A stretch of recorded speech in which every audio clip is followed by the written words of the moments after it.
Hola a todos y muy bienvenidos, queridos amigos, oyentes y seguidores, a este episodio 143 de Historia en Podcast. Episodio 53 de esta sexta temporada, y como ustedes saben, si vienen siguiendo la temática de los últimos episodios, este es el tercer encuentro de esta miniserie sobre descolonización de Asia y África. Muchísimas gracias por estar ahí nuevamente del otro lado después de 143 episodios. La verdad, para nosotros es un gusto enorme seguir divulgando la historia de manera totalmente gratuita, independiente y para todo el mundo. Actualmente se escucha en más de 100 países del mundo Historia en Podcast. Así que gracias por estar ahí nuevamente del otro lado en este tercer encuentro de esta miniserie realmente interesante, sugerida por ustedes, como siempre digo, en esta sexta temporada, que son los verdaderos hacedores, ¿no?, de Historia en Podcast, quienes me piden, me solicitan temas. Y bueno, estos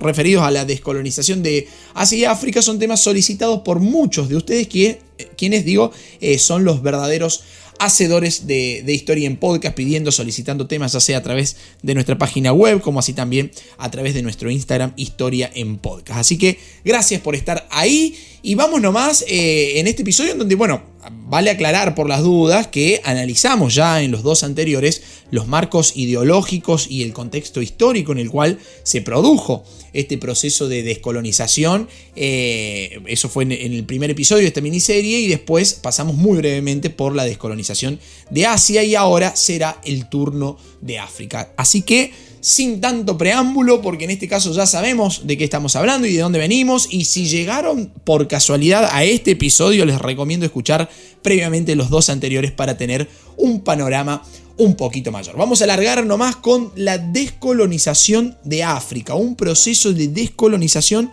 cuya parte central, debemos decir, se desarrolló entre los años 1957 y 1962.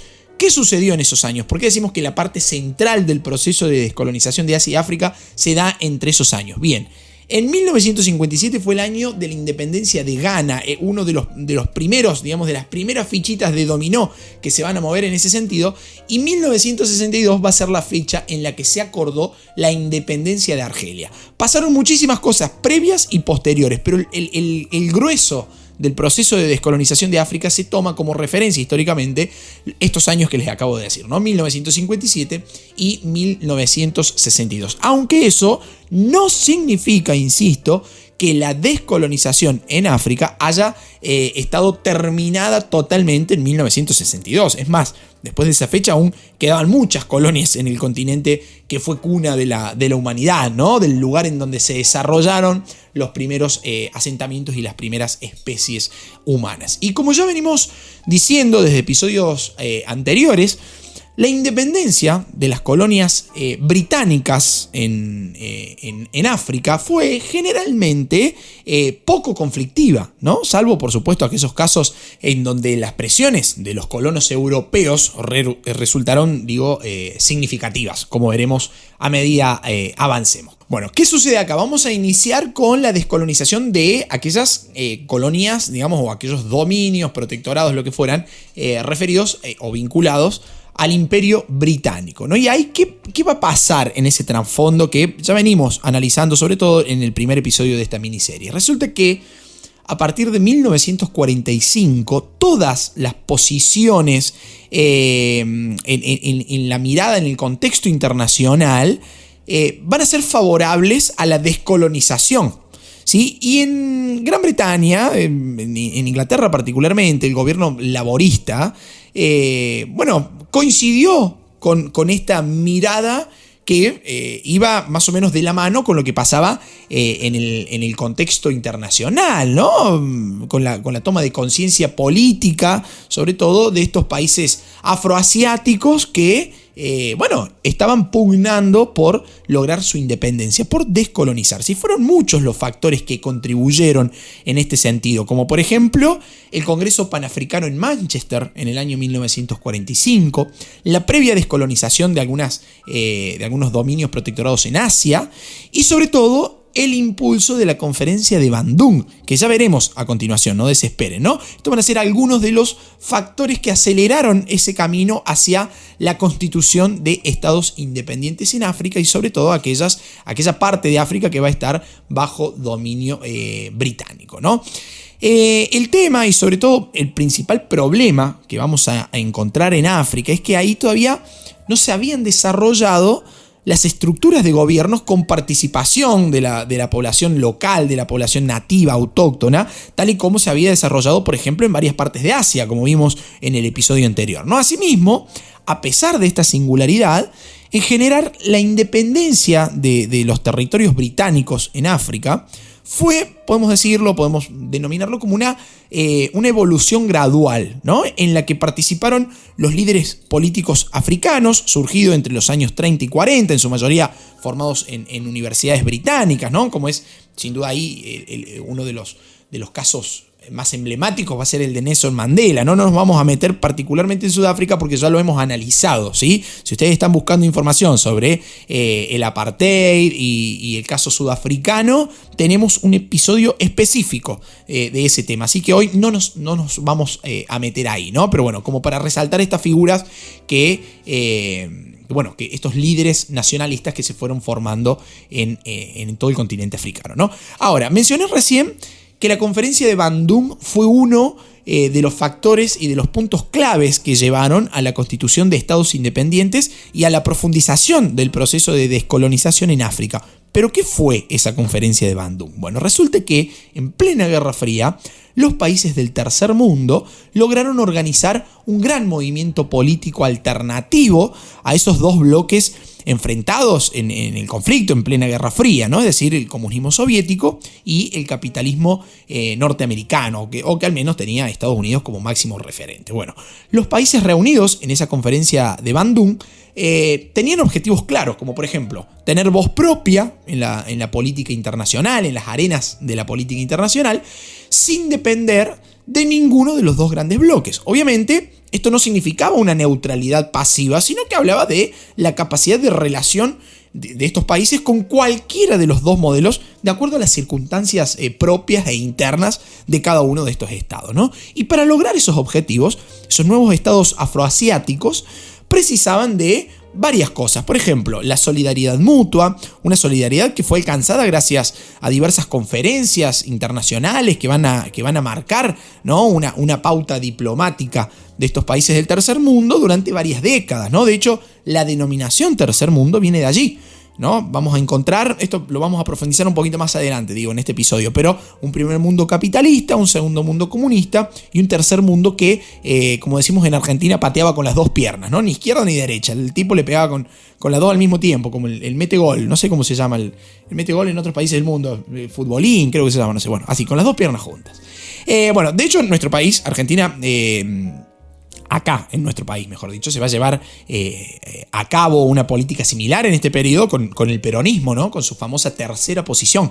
Pueden buscar el capítulo exclusivo del peronismo en donde desarrollamos esa teoría. En fin, en esta conferencia de Bandung, para no irme mucho por las ramas, celebrada en el año 1955 en la isla de Java, van a participar 23 países asiáticos y 6 países africanos, casi todos recién independizados, ¿no? Y la conferencia fue importante por 3 cuestiones claves. Primero, se reafirmó la voluntad de los participantes de contribuir a la igualdad entre los pueblos, ¿no? A sostener luchas de liberación nacional que se desarrollaban en cada uno de esos países que participaban, ¿no?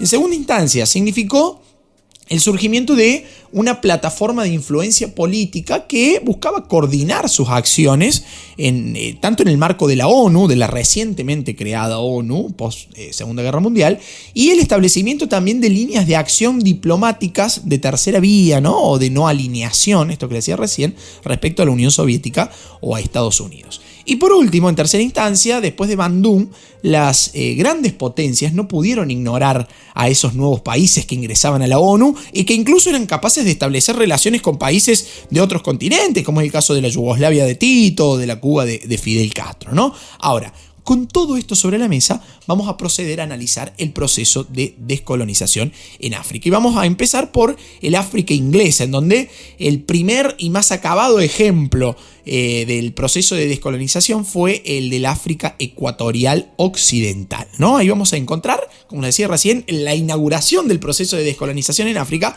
con Ghana, ¿no? Ghana, que previamente era conocida como Costa de Oro, ¿sí? Que se va a convertir en un estado independiente en el año 1957 bajo la dirección política de Kwame Nkrumah, ¿sí? ¿Qué pasó en Ghana? Ahí desde 1950 el antiguo consejo consultivo del gobernador colonial, ¿no?, se va a transformar en Asamblea Nacional. Ya vamos a tener participaciones de los nativos, ¿no? Y en 1952 Nkrumah, Kwame Nkrumah, el líder político, fue nombrado primer ministro. ¿Qué hizo el tipo en pocos años? Sin abandonar la Commonwealth, ¿sí?, la Comunidad de Naciones Británicas, llevó a que Ghana se convirtiera en un estado independiente. Y ese proceso de independencia, que fue el más organizado de los producidos en los territorios africanos pertenecientes al Imperio Británico, sirvió de ejemplo para otros estados de la región, como por ejemplo Sierra Leona, Togo, Dahomey, Gambia, ¿sí? Son todos países que van a ir siguiendo el mismo camino trazado por Ghana. Incluso se aplicó también en otra colonia mucho más conflictiva, como lo era Nigeria, ¿no?, donde la diversidad de pueblos, la diversidad religiosa, la diversidad económica, cultural, era enorme. Ahí la independencia va a ser acordada recién en 1960, pero va a ser seguida, como muchísimos de los casos, de una cruenta guerra civil, la conocida como la Guerra de Biafra, entre 1967 y 1970, ¿no?, con consecuencias realmente dramáticas, ¿no?, para la población. Por su parte, en el África oriental británica, ya nos vamos para el otro lado, el esquema aplicado fue el mismo, aunque van a surgir ahí algunos problemas, ¿no?, dada la coexistencia de la población local con una significativa inmigración de europeos y de indios. ¿Sí? En Tanganica, por ejemplo, la independencia se va a producir a finales de 1961 bajo la dirección política de Julius Nyerere, el cual lideraba un partido político que obtuvo una amplísima mayoría en las elecciones llevadas a cabo en su país. Y ahí pasa algo curioso, porque yo dije Tanganica y ustedes dirán, ¿dónde queda Tanganica? No lo encuentro en el mapa Tanganica. Bueno, ahí pasa algo curioso, porque en el año 1964 Tanganica se unió a Zanzíbar y se transformó en Tanzania. De hecho, el nombre de este nuevo estado, ¿sí?, de Tanzania, proviene de la unión de las palabras Tanganica y Zanzíbar, ¿sí? La actual República Unida de Tanzania nació como tal el 26 de abril de 1964, cuando Tanganica, que había formado la colonia alemana del África Oriental alemana y que luego pasó a manos británicas, por eso lo situamos dentro de la descolonización británica, al finalizar la Primera Guerra Mundial, se independizó, ¿sí?, Tanganica, el 9 de diciembre del 61, y la República de Zanzíbar, la cual también logró su independencia de la corona británica el 10 de diciembre del 63, se unieron, ¿sí?, en esta fecha, 26 de abril del 64, en un solo estado. Unieron sus nombres de Tanganica y Zanzíbar, nació Tanzania. Por eso es que si van al mapa y buscan Tanganica, por ahí podemos tener algún tipo de complicación.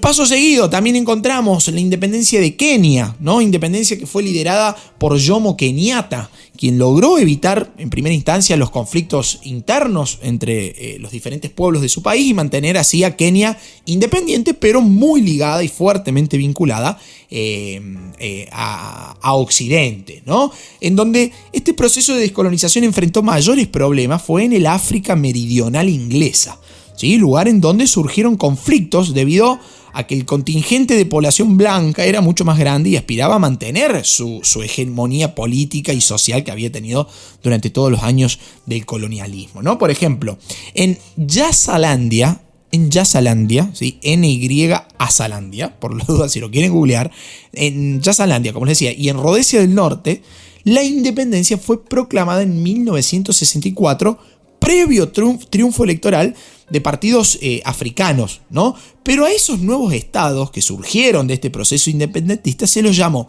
Malawi y Zambia, respectivamente. Es decir, Malawi a Nyasalandia y Zambia a Rodesia del Norte. Fíjese el lío de nombres que estamos teniendo y estoy tratando de ser lo más sintético y lo más rápido y fácil, digamos, para que se entienda fácilmente el proceso, ¿no? Hay montones de cosas que van pasando ahí al medio, pero que bueno, no nos vamos a extender ni profundizar porque, como siempre digo, no sé quién está ahí del otro lado escuchando, si son expertos en descolonización de África o son simples fanáticos de la historia o son, qué sé yo, se entretienen escuchando historia, aprenden algo, alumnos, estudiantes que llegan a hacer sus tareas, digamos, ¿no? Entonces trato de ser lo más lineal posible, ¿no? Sin perder el eje, por supuesto.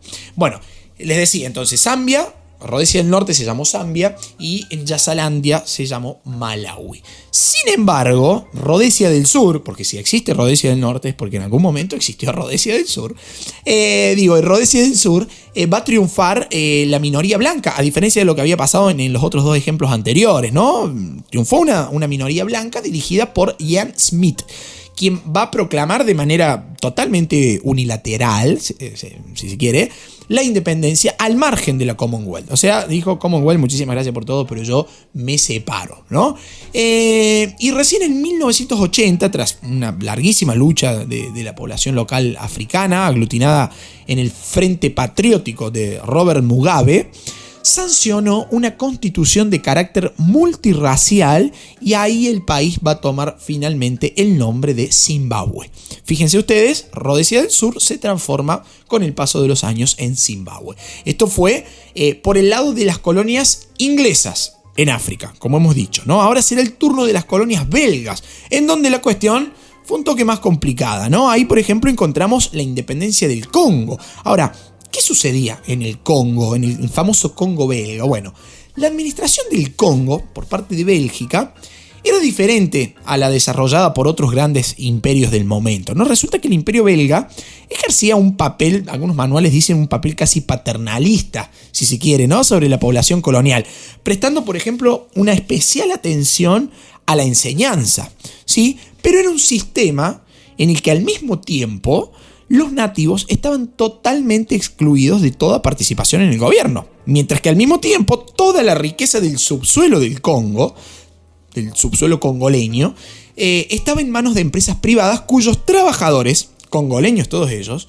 se encontraban en una condición de semi-esclavitud, ¿no? Entonces, en una situación bastante compleja la que se vivía en el Congo belga. Pero después de la Segunda Guerra Mundial, se comenzó a formar una especie de clase media, de comerciantes, de proletariado urbano, si se quiere, cada vez más cercana al nacionalismo congoleño, ¿sí? Que propiciaba justamente la independencia de esa colonia. Y en contrapartida, los belgas mantuvieron, o sea, el gobierno belga y la política belga, la política colonialista belga, mantuvo la rigidez de sus ideas, planeando un proceso de descolonización que duraría en promedio 30 años, lo cual hacía sumamente lento toda la cuestión de independencia en comparación a otros procesos como hemos venido viendo, ¿no? Esto obviamente llevó a una gravísima conflictividad social en el Congo que se desató a partir de 1959. Y producto de todos estos líos, se va a terminar desembocando en una precipitada proclamación de la independencia en el año 1960. Digo, precipitada porque recordemos que los belgas habían planeado un proceso de descolonización de 30 años en promedio, digamos, ¿no? Sin embargo, en 1960 nacía un nuevo estado, la República del Congo, dirigida inicialmente por los líderes nacionalistas locales de ese momento, que eran Joseph Kasavubu y Patrice Lumumba. Pero el Congo, iba a tener que enfrentar varios conflictos posteriores a su independencia, conocido como la crisis del Congo, en donde las intervenciones occidentales, las guerras civiles, van a pagar un alto costo humano, ¿no? Pero esto ya puede ser tema de otro episodio, porque es realmente muy interesante lo que pasó en ese Congo post-independencia o en ese Congo post-1960, digamos, ¿no? Vamos a tener una guerra civil que va a tener un costo realmente altísimo para este nuevo estado, ¿no? Algo similar va a suceder, en el Imperio francés en África, ¿no? Los franceses van a promover hacia 1958 la creación de una comunidad francesa, algo así como la Commonwealth a la francesa, digamos, ¿no?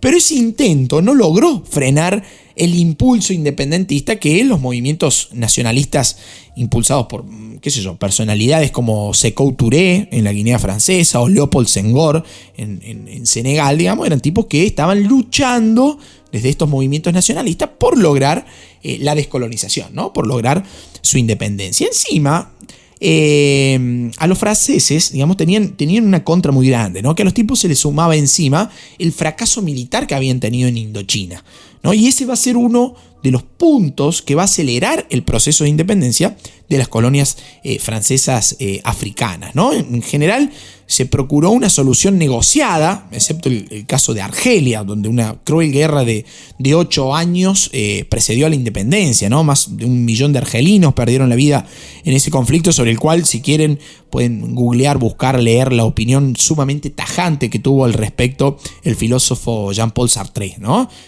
Una guerra de 8 años que va a terminar llevando finalmente a la independencia de Argelia. ¿Qué sucedía en Argelia? Resulta que fuera de las islas del Caribe o de la Polinesia, Argelia era lo único que le quedaba al Imperio francés, ¿no? Colonia que aparte tenía una fuerte integración a la metrópolis, producto de ser una importante colonia de inmigrantes, ¿no? Ahí el proceso independentista comenzó por la gran diferenciación que existía entre los pobladores europeos y los musulmanes, producto de la propaganda nacionalista que se había visto agudizada durante la Segunda Guerra Mundial y la terrible miseria económica que se vivía en el país, ¿no? Sin embargo, el gobierno francés se resistía a conceder la independencia de Argelia. Fue por eso que entre 1954 y 1962 debió enfrentar una lucha militar descarnada contra la guerrilla del Frente de Liberación Nacional, una especie de aglutinamiento, que integraba a diferentes grupos argelinos, ¿no? Que buscaban la creación de un Estado nacional, ¿no? Y la independencia, digamos, el proceso de independencia de Argelia fue justamente el fruto de esa larga guerra que icónicamente nunca fue declarada, ¿no? Esta guerra de 8 años que le decía recién en Argelia, fue una guerra que nunca tuvo una declaración oficial, pero que su mayor característica fue la extrema crueldad en donde se van a registrar episodios de tortura por parte de ambos bandos, ¿no? Y que va a marcar justamente este conflicto. 13 de mayo de 1958 se va a desatar un intento de sublevación de militares franceses en Argelia debido a la incapacidad que tenía el ejército francés para hacer frente a la guerra de guerrillas, ¿no? Hecho que complicó aún más la situación para el imperio francés en Argelia. Recién cuando Charles de Gaulle asumió la presidencia de Francia en 1959, reconoció que la independencia de Argelia era algo inevitable. Al año siguiente, es decir, 1960, logró proclamar el derecho de la autodeterminación de los argelinos, que finalmente consiguieron su independencia en el año 1962. Por último, es el caso del imperio portugués en África, el imperio más antiguo sobre el territorio africano y que paralelamente va a ser el de descolonización más tardía. ¿Por qué fue el de descolonización más tardía? Porque la resistencia del gobierno del famoso Estado Novo de Antonio Salazar se resistió, vamos a decir, se resistió encarnizadamente, ¿no? a desprenderse de esos territorios coloniales considerados como parte de la esencia misma de Portugal, ¿no? Muy fuerte esto, ¿no? Una dictadura, esta parte del Estado Novo en Portugal, con Antonio Salazar a la cabeza, que decía, no, a ver, no podemos permitir la independencia de nuestras colonias en África, porque eso es parte de la esencia misma de Portugal. Portugal había sido el primer imperio europeo en tener y en poner un pie de manera colonial, si se quiere, en África, ¿no? En la África portuguesa, los movimientos emancipatorios nacionalistas van a comenzar recién en los años 50. Ahí encontramos, por ejemplo, el Partido Africano para la Independencia de Guinea y de Cabo Verde, dirigido por Amílcar Cabral, el Frente para la Liberación de Mozambique, el Movimiento para la Liberación de Angola, ¿no? Los partidos más significativos en pro de lograr la descolonización y la independencia de Portugal. La estrategia por parte de estas organizaciones había sido la guerra de guerrillas. ¿no? Esto llevó a que Portugal se viera abocado desde 1961 a un conflicto que no podía ganar, que lo tenía realmente muy empinado, muy cuesta arriba, muy difícil, y que además era condenado por los organismos internacionales. Ya no se veía con buenos ojos estas intervenciones y la posesión de colonias, como venimos diciendo y repitiendo a lo largo de estos 3 episodios, ¿no? Y fue justamente el fracaso de esta guerra colonialista, ¿sí?, que enfrentó Portugal, una de las principales causas de la rebelión militar y del posterior golpe de Estado producido en Portugal en el año 1974, conocido como la Rebelión de los Claveles, que muchísimos de ustedes me están pidiendo que hable, así que muy probablemente dentro de poco va a llegar un episodio sobre la Revolución de los Claveles, la cual, les cuento, va a poner fin a una larguísima dictadura de 48 años y este régimen del Estado Novo que les decía recién, el cual no convocaba elecciones democráticas desde el año 1925, se va a haber terminado con esta revolución de los claveles, ¿no? Producto, o sea, que se va a desatar por montones de cosas, pero la gota que rebalsó el vaso va a ser el fracaso militar de Portugal en las colonias africanas, digamos, ¿no? Por tratar de impedir la independencia de las colonias africanas. Y fue a partir de ese mismo año, de 1974, cuando comenzó a producirse una rápida descolonización. Fíjense ustedes que ahí nomás se constituyó la República de Guinea-Bissau. Al año siguiente, en 1975, la independencia de Cabo Verde, de la República de Mozambique, y un año más tarde, tras una cruenta guerra civil, también se logró la independencia de Angola, ¿no? Ahora, ¿qué sucedió con esos nuevos países recién descolonizados? ¿Cómo enfrentaron la vida y el mundo y sobre todo el contexto internacional de Guerra Fría una vez lograda su independencia? Esto lo hemos planteado también, por ejemplo, cuando hablamos de Sudáfrica, ¿no? Del apartheid y todo lo que siguió con figuras como Nelson Mandela a la cabeza, ¿no? Como, está bien, logramos la independencia, muy romántica. Uno lee un libro de historia y dice, ¡ay, pobre esta gente! Mirá qué bueno, logró su independencia. Bueno, logramos la independencia, ¿y qué viene después? ¿Cuál es el panorama posterior para estos estados recientemente descolonizados, independizados? Bueno, esos nuevos estados debieron enfrentarse a nuevos y gravísimos problemas, tanto económicos como políticos, y así también sociales, culturales, limítrofes y un amplísimo etcétera que vamos a tratar de mencionar acá en este episodio, ¿no? Muchos de esos problemas fueron herencia del proceso de descolonización propio, digamos, que vivieron, y de las dificultades para integrarse al sistema económico internacional, por ejemplo. Pero al mismo tiempo van a tener serios problemas para conseguir la estabilidad social y política interna. A ver, la primera limitación que encontraron estos nuevos estados para su total desarrollo fue la situación de empobrecimiento económico con el cual iniciaron su camino como naciones independientes. O sea, volver a empezar después de años de economía colonialista y de tantos años de dominio no era fácil. Se encontraban con una situación de empobrecimiento generalmente caracterizada por niveles de renta muy bajos, por un extremo predominio del sector primario, por escasez de infraestructura en comunicaciones, por dependencia comercial y tecnológica de los países occidentales y por un crecimiento económico muy, muy bajo. Y a esto le sumamos que a nivel social, el principal problema fue la insuficiencia de estructuras sanitarias, de estructuras educativas que iban a impedir el desarrollo futuro, ¿no? de esa población local, y que provocaba que el nivel sanitario y de bienestar fuera realmente muy bajo a niveles generales, ¿no? Y esto es un factor que predomina hasta el día de hoy. Y el tercer factor fue la inestabilidad política. A ver, la aplicación del comunismo en la mayoría de estos países independizados llevó a situaciones de inestabilidad política casi crónica, ¿no? Llegando incluso a que en muchos de estos nuevos estados se instauraran feroces dictaduras militares, muchas de las cuales existen hasta el día de hoy, ¿no? La capacidad de alternancia política está anulada, la capacidad de opinión política está anulada, algo que el comunismo sabe, practica y lo hace verdaderamente sin resquemores, ¿no? Asimismo, en muchos de estos países en los cuales la heterogeneidad étnica, religiosa, cultural van a ser sus principales símbolos, fueron surgiendo ahí adentro numerosos conflictos internos, muchos de los cuales acabaron convertidos en verdaderas guerras civiles, ¿no? Guerras civiles de gran crueldad, como en Ruanda, por ejemplo, algo que me vienen pidiendo también y solicitando asiduamente aquí en Historia en Podcast, ¿no? Que hable del genocidio en Ruanda, por ejemplo, Sri Lanka, lo que sucede en Sierra Leona, en Burundi, en Biafra, en Liberia, en Eritrea, entre tantísimos otros ejemplos en donde las guerras civiles desgarraron internamente a estos nuevos estados. Lugares en los que los conflictos muchas veces se intensificaron por la intervención de otros países que también van a buscar mantener su influencia en la zona, controlar la producción de los diversos recursos naturales, ¿no? Un panorama, la verdad, bastante complejo, al cual se le va a agregar también un punto de conflicto en este proceso de descolonización, que fue el trazado de las fronteras.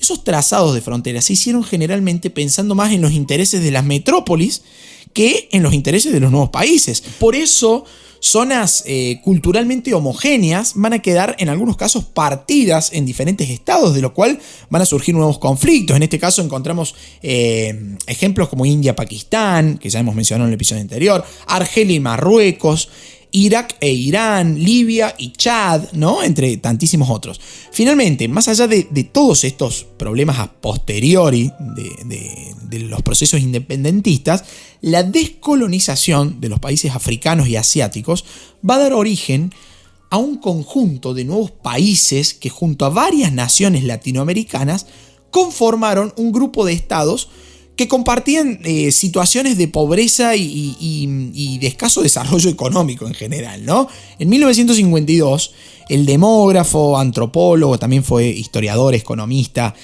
Alfred Subí, definió a este grupo de países como países del tercer mundo. Lo mencioné al comienzo de este episodio y dije que iba a profundizar. ¿Por qué? Porque sucede algo interesante con esta denominación de países del tercer mundo.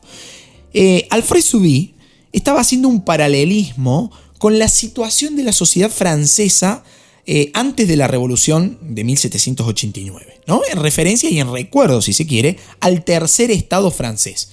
Tercer estado francés, que era un grupo social que tuvo su participación en la Revolución Francesa. Lo pueden repasar esto también aquí en la sexta temporada de Historia en Podcast. Hemos abocado 3 episodios o 2 episodios, no recuerdo, a Revolución Francesa.